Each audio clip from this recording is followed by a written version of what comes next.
கோமாளிகளின் கும்மாளமாக சட்டசபை இருக்க போது பாருங்க, அவங்க இருந்த 5 ஆண்டு காலத்துல இந்த தமிழ்நாடு இருண்ட காலத்துக்கு தள்ளப்படும் என்பதுதான் உறுதி. ஏனென்றால் எதையும் அறியாம ரீல்ஸ் ஆட்சி நடைபெறுகிறது. இன்னும் சினிமா தான். திமுகவை பற்றியும் திமுக தலைவரை பற்றியும் குற்றம் சொல்றதோ இழிசொல் சொல்றதுக்கோ தகுதி இல்ல முதலமைச்சருக்கு. 100 கோடி ரூபாய் மதிப்புள்ள ஒரு கோயில் சொத்தை 2 கோடி ரூபாய்க்கு பத்திரம் போடுறான். யார் பேர்ல பத்திரம் போடுறானோ அவன் கோடி உடையவன் அல்ல, யாரோ ஒருத்தர். ஆனாலும் அவருடைய குற்றச்செயலை மறைக்கிறதுக்கு என்னென்னமோ பேசுறாங்க. தமிழ்நாட்டுல எல்லாமே சேஞ்ச் ஆயிடுச்சு. உங்க நகையையும் சேஞ்ச் பண்ணுங்க. உங்க பழைய நகைக்கு கிராமுக்கு 150 ரூபாய் கூடுதலா வாங்கி புது நகை எடுத்துக்கோங்க. அதே கம்மி சேதாரம் தான் உங்க லலிதால மட்டும்தான். ஆச்சி மசாலா, எந்த சமையலும் ருசி தேடும் ரகசியம் 20 ரூபாய். தமிழகத்துல விபத்துனால ஒரு ஆட்சி வந்துருச்சுங்க, அவ்வளவுதான். மும்முனை போட்டி, யார் வெற்றி பெறுவான்னு கணிக்க முடியாது இருந்தது, யார் எதிரி என்று நம்மளால் கணிக்க முடியாத நிலை இருந்தது. விபத்தினால அந்த சேர்ல வந்து உட்கார்ந்து இருக்காங்க. கட்சியை ஆரம்பிச்சு 2 வருஷம் தான், இன்னும் வரைக்கும் கொள்கையெல்லாம் எதுவும் செய்யப்படல. அந்த பெரியார் படம் வச்சிருக்கிறோம், ஆனா நாங்க மதத்தை பொறுத்த வரைக்கும் பெரியாருடைய கருத்தை ஏற்றுக்கலன்னு சொல்லிட்டாங்க. அதே தான். அவன் பேருக்கு பின்னால் 5 படத்தை வச்சுக்கிட்டாங்க, கொஞ்சம் விட்டா கலைஞர் படத்தையும் வச்சிருப்பாங்க. ஏன்னா அவங்களுக்கு மக்களை ஏமாத்தணும், அது மட்டும்தான். கொள்கையோ கோட்பாடோ ஏதோ கிடையாது. அதனால பேருக்கு படத்தை வச்சுக்கிட்டாங்க. கொள்கையே என்னன்னு சொல்லல. விபத்தினால இந்த ஆட்சி பொறுப்பு கூடுதலாக எம்எல்ஏ ஜெயிச்சிட்டாங்க, அதுதான் உண்மை. அதுக்காக 75 ஆண்டு காலம் பாரம்பரியம் மிக்க திமுகவை ஏசுதா? அதான் கேட்கிறேன். நம்ம திமுகவை அவர் பேசுற பேச்சை கேட்டீங்களா? ஒவ்வொருத்தருக்கும் நீங்க அன்னைக்கே அவ்வளவு பேரும் கண்டனம் தெரிவிச்சிருக்கணும். அதே போல நம்முடைய தலைவர் தன்னுடைய 14-15 வயசுல இந்த கட்சியில இருக்காரு, ஜெயில இருந்திருக்கிறாரு. போராட்டம், அவன் விவசாயி, பாட்டாளி, தொழிலாளி, அது நெசவு தொழில், எல்லா தொழிலையும் போய் பார்த்திருக்காரு. எல்லாருடைய வாழ்க்கை முறை தெரியும். அப்படி இருந்த நம்முடைய கழக தலைவர் தளபதியாரை பற்றி அவன் இழிவா பேசுறான்னு நம்ம அத்துணை பேர் இதுக்கு சரியான கண்டனம் தெரிவிக்கணும். தாவாக்காரங்க எங்க வந்தாலும் அதுக்கு நம்ம பதிலடி கொடுக்கணும். அவங்க ஒன்றும் போட்டு கிடக்கல. என்ன பண்ணீங்க நீங்க? பொய்யான செய்தி, திமுக பத்தி பொய்யான செய்தியை பரப்பி மக்களை ஏமாத்தி இந்த ஆட்சிக்கு வந்துட்டீங்க. அதுதான் உண்மை. நடக்கிற குற்றச்சாட்டுக்கு எல்லாம் திமுக தான் காரணம் பேச. ஏங்க, அவங்க ஏற்பாடு பண்ண கூட்டம், அங்க மாவட்டத்தில் ஏற்பட்ட கூட்டத்துல கரூர்ல இறந்த அந்த 41 பேருக்கு திமுக குற்றச்சாட்டு சொல்றாங்க. எப்படி சொல்றீங்க? இந்த கூட்டம் போட்டிருக்கோம், இன்னைக்கு கூட்டத்தில் ஒரு அசம்பாவிதம்னா கருணாநிதி தான் பொறுப்பு, நான் தான் பொறுப்பு, திமுக தான் பொறுப்பு. ஆகவே அதுதான் நம்ம போலீஸ்ல எழுதி கொடுத்து தான் அனுமதி வாங்குறோம். என்ன ஒரு இதனால அசம்பாவிதனாலும் நாங்க பொறுப்பேற்றுக்கிறோம்னு சொல்லி தான் அனுமதியே வாங்குறோம். ஆனா அப்படி கரூர்ல நடந்த அந்த 40 பேர் இறந்ததுக்கும் திமுக குற்றச்சாட்டு சொல்றீங்களே எப்படி? இன்னைக்கு வழக்கு இருக்கு, நம்ம அதை பத்தி பேச வேண்டியது இல்லை. ஆனா இது ஒரு உதாரணம். இதே போல பொய் குற்றச்சாட்டு, ஊழல் குற்றச்சாட்டு எல்லாமே எங்களுடைய தளபதியை பத்தி, பெண்கள் பாதுகாப்புக்கு அப்படி கூவுனீங்க. இன்னைக்கு எங்க போயிட்டீங்க? பேசினாரு எம்எல்ஏ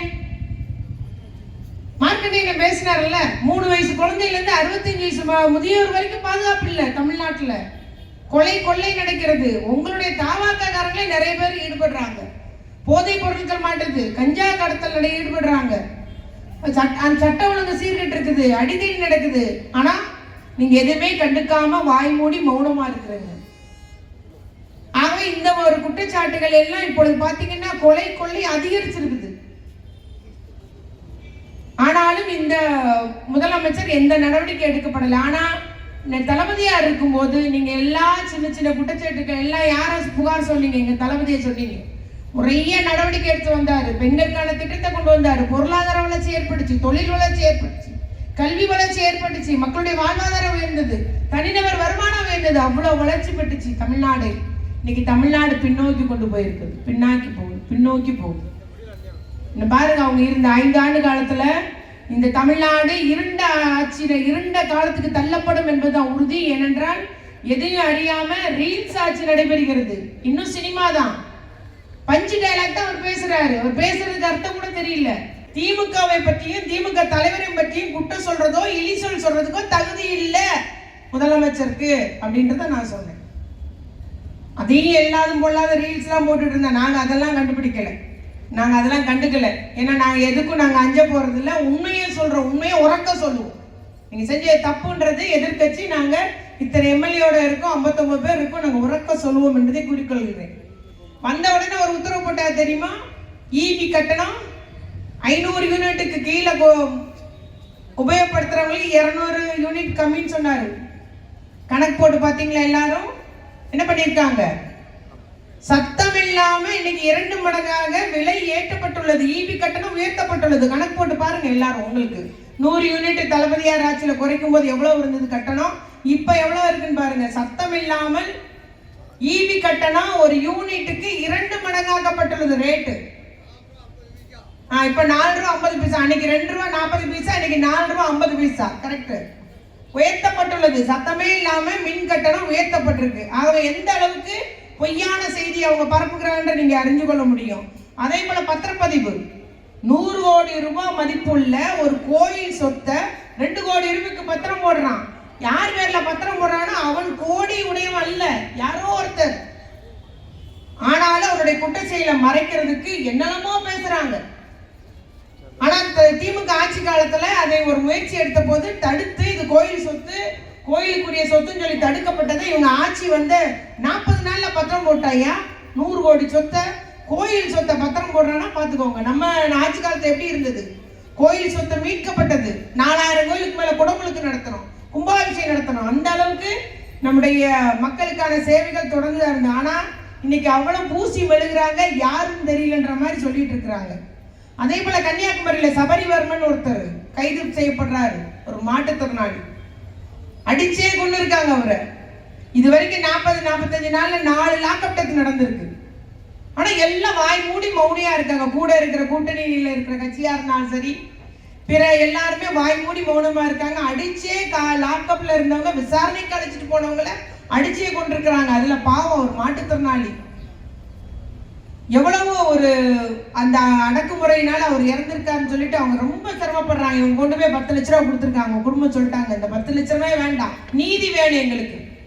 விசாரணை கைதியா கூப்பிட்டு வந்தீங்க, அவர் இல்ல போனை மட்டும் வாங்கிட்டு வீட்டுக்கு அனுப்பிட்டாங்களாம். அதுக்கப்புறம் அவரை கொஞ்சம் வர சொல்லுங்கம்மா, அவங்க பொண்டாட்டியில பேசியிருக்காங்க. நீங்க போங்கயான்னு சொல்லி அனுப்பி வச்சிருக்கவன கொண்டு விட்டானுங்க. அன்னைக்கு ஒரு இந்த மாதிரி ஒரு சம்பவம் நடந்த போது எவ்வளவு துள்ளி குதிச்சாரு இதே முதலமைச்சர். இன்னைக்கு எங்க போனாங்க? வாய் மூடி மௌனமா இருக்காரு. ஆகவே பொய்ய சொல்லி அந்த ஆட்சிக்கு வந்து நமக்கு தெரியுது. நாங்க என்ன சொல்றோம்? நீதி வேணும். சிறப்பு புலனாய்வு மூலம் அதை விசாரணை செஞ்சு சபரிவர்மன் குடும்பத்தினருக்கு நீதி கிடைக்கணும். இத மாதிரி ஒரு அவலம் இனி தொடரக்கூடாது. விசாரணை என்று அழைத்துட்டு போய் மரணத்தை விளைவிக்கிற இந்த அவலம் இனி தொடரக்கூடாது என்பது திமுகவுடைய வேண்டுகோளா நாங்க வைக்க விரும்புறோம். யாரும் பேசக்கூடாது. ஆகவே பத்திரிகை ஜனநாயகத்தை காலில் போட்டு மிதிக்கிறார் முதலமைச்சர் விஜய் அவர்கள். எல்லாரும் அவங்க பத்திரிகையாளர்களாம் வேண்டாமா, அவங்க ரீல்ஸ் போட்டே போதுமா, ரீல்ஸ் போட்டு தான் ஆட்சிக்கு வந்தாங்க. ஆனா பத்திரிகை என்பது ஜனநாயகத்தினுடைய 4வது தூணு. அப்ப நீங்க ஜனநாயகத்தை காலில் போட்டு மிதிக்கணும்னு சொல்லிட்டு எங்க போதோ தெரியல, என்ன ஆக போகுதுன்ற மாதிரி நமக்கு இருந்தாலும் எதிர்கட்சியாக திமுக மக்களோடு இருந்து மக்களுக்காக நாங்கள் குரல் கொடுப்போம். உங்களுக்கு மக்களை காப்பாற்றுவது, தமிழ்நாட்டை காப்பாற்றுவது எங்களுடைய கடமையாக இருக்கும் என்பதை மட்டும் நான் இங்கு கூறிக்கொள்ள விரும்புகிறேன். நம்முடைய மீண்டும் சொல்றேன், நீங்க என்னைக்கும் திமுகவையோ திமுக தலைவரையோ பேசுவதற்கு உங்களுக்கு அருகதை கிடையாது, தகுதி கிடையாது. அப்படி சொன்னா நம்ம ஒவ்வொருத்தரும் எழுதணும். நீங்க தான் ஒவ்வொருத்தரும் சிப்பாய்கள். பெண்களுக்கு பாதுகாப்புன்றதே அறவே இல்லை, குழந்தைகளுக்கு பாதுகாப்புன்றதே இல்லை. குழந்தைகள் பாதுகாப்புக்காக ஒரு உதவி எண் 1098 அது கூட செயல்படாது. அந்த நம்பருக்கு தான் எல்லாம் போன் வரும், எங்கெங்க பிரச்சனை. அந்த நம்பர் அந்த இப்போ செயல்படாம இருக்கு. அங்க வேலை பார்க்கறவங்களுக்கு சம்பளம் கூட கொடுக்கல இந்த ஆட்சியில. அதுபோல விலைவாசி விண்ணை முட்ட அளவுக்கு நேற்று இருந்து பாத்தீங்கன்னா ஒரு அரிசி மூடைக்கு 100 ரூபாய் ஏறி, விண்ணை முட்ட அளவுக்கு விலைவாசி ஏறிகிறது. மின்வெட்டு எல்லா இடமும் கரண்ட் கட்டுன்றது தொடர்ச்சியா இருக்குது. நிறைய இடங்கள்ல வந்து அது யாரும் கேள்வி கேட்க முடியல, புகார் சொல்ல முடியல, எதுக்கு கரண்ட் கட்டாதுன்னே தெரியல. இவங்க ஆட்சி வந்ததுல இருந்து கரண்ட் கட்டு என்பது, மின்வெட்டு என்பது சாதாரணமா நடக்கிற ஒரு நிகழ்வாகி போச்சு.